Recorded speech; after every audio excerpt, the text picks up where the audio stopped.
They don't always come to destroy you. Some come smiling, asking questions so gentle that you mistake them for care. Yet behind the curve of their words lies a quiet hunger to control, to confuse, to feed on your uncertainty. I've seen it too many times in therapy rooms, in relationships, in boardrooms where souls were slowly bent to the will of another. So let me ask you this. Have you ever felt yourself shrinking mid conversation, doubting your own reality though you knew you were right? Have you ever walked away from someone who seemed calm, yet left you feeling small, guilty, or strangely dizzy? Because if you have, you were likely standing on the chessboard of manipulation, a place where words are weapons and empathy is the bait. Carl Jung once said that, who looks outside dreams, who looks inside awakes. Manipulation thrives precisely where awareness is asleep. It's not the grand acts of betrayal that damage us most, but the slow corrosion of our inner certainty. You see, every manipulator plays a psychological game, one that begins not with aggression, but with questions. Questions that seem harmless, questions that appear curious or concerned, questions that actually function as invisible traps, designed to pull your psyche out of its own center and into orbit around theirs. I call them the five disorienting questions, phrases that test whether you are anchored in consciousness or drifting in the undertow of someone else's projection. The manipulator's genius lies in inversion. They never strike first, they ask. They frame their dominance as dialogue. And if you don't recognize the move, your instinct to explain or defend yourself becomes the very chain that binds you. The first time I noticed this pattern was with a patient. Let's call her Elena. Brilliant, intuitive, yet always apologizing for feeling too much. Her partner's favorite phrase was, "Why are you being so sensitive?" Each time, Elena would explain herself, hoping to be understood. But the more she explained, the less understood she became. What she didn't see was that the question itself wasn't a question. It was a verdict disguised as curiosity. In psychological terms, this is what Jung would call a shadow projection. The manipulator cannot bear their own sensitivity, their own fragility, so they exile it and make it yours. When they feel threatened by emotional truth, they attack the one who perceives it most clearly. Thus, "You're so sensitive" really means, "You're showing me a part of myself I cannot tolerate." The danger is subtle. When you begin to defend your sensitivity, you unconsciously accept their frame. That sensitivity is weakness. You've already surrendered the board. So how do you respond? Through what I call the conscious reversal. You don't explain. You name what's happening without emotional charge. "I'm not being sensitive. I'm being perceptive." Notice what that does. It returns you to your center. It refuses the premise. And here's the part most people miss. Manipulators don't fear confrontation. They fear consciousness. When you become aware of the game, they lose their power. They may grow irritated, change tactics, or cloak their control in kindness. But the spell begins to break. Every time someone tries to make you doubt your emotional clarity, remember, sensitivity is not fragility. It is perception in its purest form. You are not too much. You are simply someone who has learned to notice what others try to ignore. The first question tests your boundary of self-trust. The second tests your boundary of loyalty. The third tests your boundary of guilt. The fourth tests your boundary of perception. And the fifth, your boundary of closure. Each question is a mirror. Each answer you give, a choice between self-betrayal and self-possession. But here's where our journey deepens. Before we face the next manipulative question, you must understand the deeper psychological battlefield, the complex of trust, the place where love, fear, and obedience intertwine. Because the next question they ask isn't about truth, it's about control. The question sounds innocent, doesn't it? "Do you trust me?" It's the kind of phrase lovers whisper, bosses test, and manipulators weaponize. It pretends to seek connection, but it's rarely about connection at all. When someone asks you this at the wrong moment, what they really mean is, are you willing to suspend your own perception for mine? Trust, in its pure form, is sacred. Jung considered it a bridge between two consciousnesses, the psychic space where individuation meets relationship. But when trust becomes a test, it stops being love and starts being loyalty to illusion. In the unconscious mind of the manipulator lives what I call the loyalty complex, a psychological knot formed by their fear of abandonment and their need for control. These individuals equate being trusted with being right. To them, trust isn't earned through consistency, it's extracted through pressure. If you don't trust me, they say, you're doubting us. But look closely, there is no us. There's only the one demanding allegiance and the one being asked to surrender discernment. Let me give you an image. Imagine standing in front of a mirror, your reflection smiling back. At first, it feels warm, familiar, but slowly, you realize the reflection is moving slightly ahead of you. You lift your hand. It lifts faster. You blink. It doesn't blink at all. That's what manipulation feels like. A subtle lag in the natural rhythm of mutual trust. Something is out of sync, yet you can't quite name what. In therapeutic terms, this dissonance is the moment of psychic hijacking. The manipulator uses your natural empathy against you. They exploit your need for belonging, your desire to be seen as good, supportive, loyal. Do you trust me? Becomes a spell that converts doubt into guilt and curiosity into betrayal. Jung wrote that, where love reigns, there is no will to power. The manipulator inverts this. Where power reigns, there is always the performance of love. Take another example. A business partner asks you to sign a document that feels rushed. When you pause to read, they sigh. Come on, don't you trust me? You feel the pressure. The implication is clear. If you verify, you insult them. If you hesitate, you wound them. And so, your intuition, the voice meant to protect you, is silenced by the fear of appearing distrustful. Every manipulator knows this trick. They plant the idea that doubt equals disloyalty. But Jung would tell you, doubt is not betrayal. It is the immune system of consciousness. The healthy mind asks questions. It investigates. It pauses before merging. The ego may crave certainty, but the self seeks truth. And truth is never offended by scrutiny. That's your counter technique, the conscious pause. When someone demands trust, don't rush to give it. Pause. Breathe. Observe what their question awakens in you. Are you hesitating because your intuition senses danger? Or because your conditioning equates saying no with being unloving? Say it calmly. Trust grows through consistency, not questions. Then stay silent. Silence to the manipulator is unbearable. They will rush to fill it with jokes, anger, flattery, or guilt.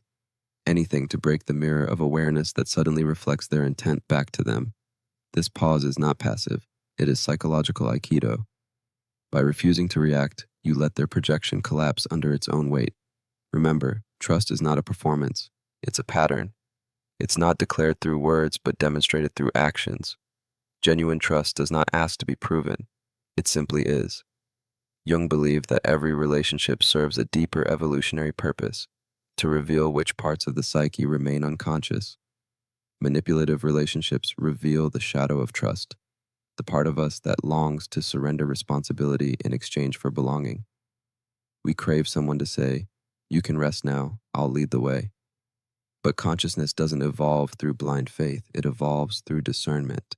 So ask yourself, when they say, "Do you trust me?" what are they really asking? To trust their character or to abandon your own? Because the moment you surrender your perception in exchange for peace, you've traded your sovereignty for safety. And that trade never ends well. Those who manipulate trust are terrified of freedom, yours and their own. But when you see through it, when you stay rooted in awareness rather than compliance, you become immune to the spell. You've passed the second test, but they won't stop there. When trust fails to bind you, they'll move to something deeper, guilt. They'll turn the light of your awareness against you and ask the third question, are you accusing me of something? Few phrases slice through your equilibrium like this one. Are you accusing me of something? It arrives with the precision of a scalpel, not to heal, but to cut. The manipulator wields it when their control begins to slip, when your perception has come too close to exposing the truth. And if they've studied you long enough, your empathy, your conscience, your hunger to be fair, they know exactly how to turn those virtues into shackles. I've watched it happen countless times. A woman confronts her partner about inconsistency. A son questions a parent's memory. An employee points out a breach in integrity. And suddenly, the accused becomes the accuser. Are you accusing me of something? The question isn't a request for clarity. It's a psychological inversion, a trap designed to make you feel guilty for noticing. Jung described this as the guilt transfer complex, a mechanism by which the unconscious mind deflects responsibility to preserve its own image. The manipulator cannot bear to face their shadow. the parts of themselves that lie, deceive, or exploit. So instead, they externalize it. You become the container for their denied guilt. This is shadow projection in motion. Their psyche says, I am not dishonest. You are suspicious. And just like that, the unconscious swaps roles. You, the observer of truth, become the villain of perception. You feel the immediate sting. Maybe I'm overreacting. Maybe I misunderstood. You scramble to defend your intentions to assure them you weren't accusing, merely asking. But the more you explain, the deeper the web tightens. You've left the field of facts and entered the arena of emotion, their arena. Do you see how elegant the trap is? By forcing you into self-justification, they've shifted the focus from their behavior to your tone, your delivery, your negativity.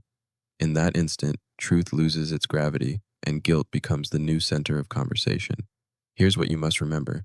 Guilt is the manipulator's favorite currency. It buys them silence, compliance, and the illusion of innocence. When this question arises, do not defend yourself. Do not rush to prove your purity. Instead, apply what I call the therapeutic mirror. Pause, breathe, and calmly reflect the question back, not as defiance, but as inquiry. Say softly, should I be? It sounds almost innocent, but it's a line of psychological judo. The question disarms because it returns ownership of guilt to its rightful owner. You're not attacking, you're inviting awareness. In that moment, their unconscious faces a mirror. Most will flinch, some will retreat, a few will laugh nervously or change the subject. All will feel the pressure of exposure. The manipulator's world depends on blurred boundaries. They thrive where accountability dissolves into emotional fog. But consciousness, your consciousness, cuts through that fog like a blade. Think of it this way: when someone asks, are you accusing me of something? They are confessing indirectly that there is something to accuse.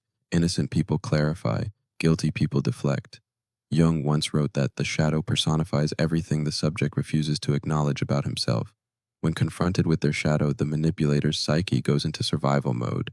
They cannot tolerate the light of truth because it threatens the fragile narrative holding their identity together. So they weaponize your conscience. They push you to take on their discomfort. And because you are emotionally intelligent, because you care about fairness, you often accept it unconsciously. You'd rather absorb the tension than continue the conflict. But each time you do, your psyche pays the cost. Here is your defense: the conscious pause plus the mirror. You step out of their emotional field, you slow your breath, you hold your posture, you refuse to explain. The energy that would have spiraled into self-defense becomes awareness. You become the observer again, no longer the accused but the analyst. In that silence, something profound happens. Their words lose power. The projection cannot land because you've withdrawn your consent. You're not fighting them. You're refusing to play the part their psyche assigned you. Jung called this reclaiming of projection, psychological sovereignty, the moment when you realize you are no longer a character in someone else's drama. But here's where the manipulator adapts. When guilt no longer works, they pivot to a subtler mask: innocence. They invoke purity, honesty, sincerity, the performance of transparency. Their next move sounds almost tender. They look you in the eye and ask, would I ever lie to you? That's when the game reaches its most seductive level, where manipulation disguises itself as love. The manipulator smiles now. Their voice softens, their eyes widen, their whole being seems to radiate innocence. They lean closer and say with practiced gentleness, would I ever lie to you? In that moment, their tone carries the weight of a vow, a plea wrapped in sincerity, an oath meant to erase doubt before it fully takes form.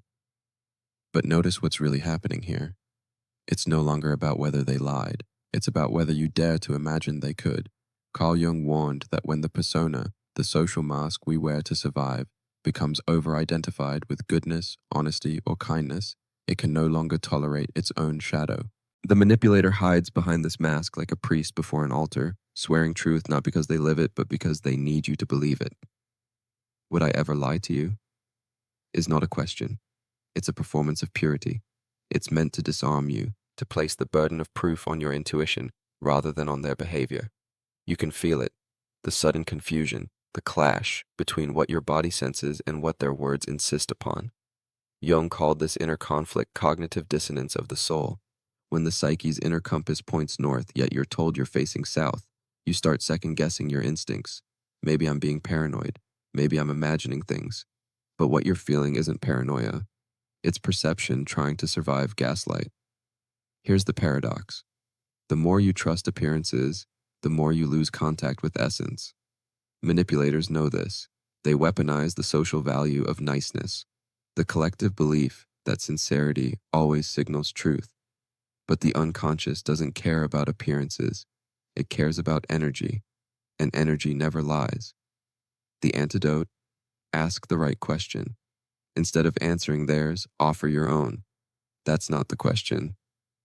The question is, would I know if you did? This single sentence reclaims psychic ground.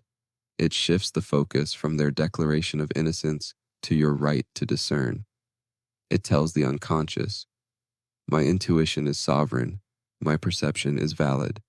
A manipulator's power evaporates the moment you place awareness above performance. Their charm fades like stage lighting after the curtain falls. Beneath the glow, you begin to see the script and the actor. But they have one final move, the most seductive of all. When all else fails, when your awareness can no longer be clouded, they reach for closure. Can't we just move on? It sounds reasonable, even mature. After all, who wants to dwell on pain? Yet this phrase isn't about healing, it's about burial. It's the psychological equivalent of sweeping glass under the rug and calling it clean. This is what I call the ritual of forced forgetting. It masquerades as forgiveness but functions as erasure. Manipulators use it to avoid accountability, to reset the story before the truth can settle. They know that memory, if allowed to breathe, breeds clarity, and clarity is their enemy. Jung would say that anything the psyche refuses to confront will return later, magnified. The unspoken festers. The unresolved becomes destiny. Can't we just move on? Is an attempt to outrun the unconscious. And the unconscious never forgets. So your counter technique must be quiet but unwavering. I'll move on when I understand what happened. No anger, no argument, only calm truth. That sentence asserts what Jung called the moral function of consciousness, the courage to face reality without distortion. When you refuse premature closure, you honor the psyche's natural rhythm of integration. Healing requires understanding, not amnesia. Awareness must digest what pain delivers. Without that digestion, experience becomes trauma, looping endlessly until it's metabolized through truth. Notice how each of these 5 questions forms a psychological net. Why are you so sensitive? Attacks perception. Do you trust me? Demands loyalty. Are you accusing me? Transfers guilt. Would I ever lie to you? Manipulates persona. Can't we just move on? Buries accountability. 5 doors that lead away from yourself. Unless you learn to walk backward through them, consciously. This is what Jung meant by individuation through conflict, using the encounter with manipulation not as corruption, but as initiation. Each question that tried to steal your clarity becomes an exercise in reclamation. Each emotional snare becomes a mirror through which you recognize your unclaimed power. Because here's the final revelation: the manipulator's role in your story is paradoxically sacred. They arrive not merely to deceive you, but to show you where you still betray yourself. Every time you silence your intuition to preserve harmony, every time you prioritize their comfort over your truth, every time you move on without understanding, you become your own manipulator. And that's the deeper Jungian lesson. Awareness cannot be stolen, only surrendered. The moment you stop defending yourself and start observing, the game collapses. You are no longer a pawn on their board. You are the player who finally sees it for what it is, a stage where unconscious minds act out their unresolved stories.